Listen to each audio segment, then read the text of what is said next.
त्यांना भेटायला. मनोज जरांगे पण असं म्हणतात की तुमचा विजय हा ईव्हीएम मशीनमुळे झालेला आहे. अरे ईव्हीएम मशीनमुळे जर झाला तर मला सुद्धा 1,00,000 मतं पडली पाहिजेत ना, म्हणजे मताधिक्य. ते मताधिक्य माझं कमी झालं, कारण हे जे आहेत जरांगे साहेब आदल्या दिवशी सकाळी 2 पासून सकाळी 10 पासून रात्री 2 पर्यंत गावागावातून फिरले काय आणि जातीवाद पसरवण्याचं काम केलं.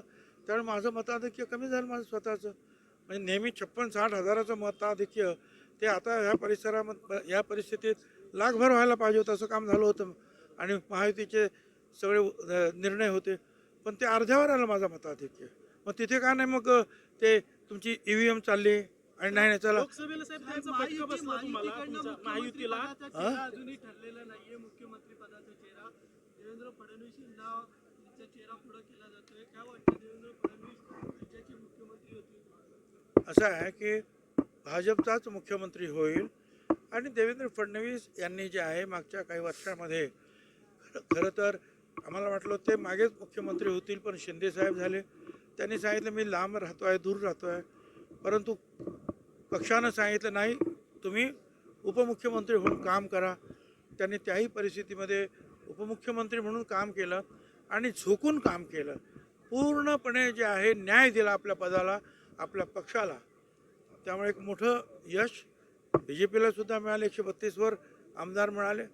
त्यामुळे त्यांचा हा जो आहे नैसर्गिक हक्क आहे असं मला वाटतं. आमच्या त्यांना शुभेच्छा आहे.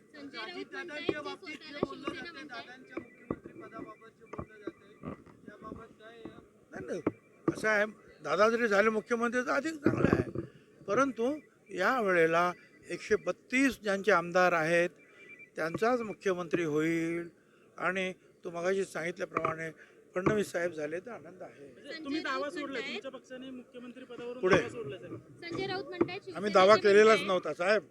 कधी दावा केला होता सांग? एकनाथ अरे शिंदे त्यांनी दावा केला असेल, आम्ही कधी दावा केला? उगीच तुमच्या तोंडातली वाक्य माझ्या तोंडात टाकू नका. सगळ्यांना धन्यवाद. तुमचे प्रश्न संपलेले आहेत. स्वतःला शिवसेना म्हणतायत त्यांनी त्यांच्या पक्षाचे निर्णय मोदी शांना घ्यायला दिले. त्यांनी बाळासाहेबांचं नाव घेऊ नये. आता 5 वर्ष त्यांना हेच बोलत राहायचं आहे, त्यांना दुसरं काम नाही.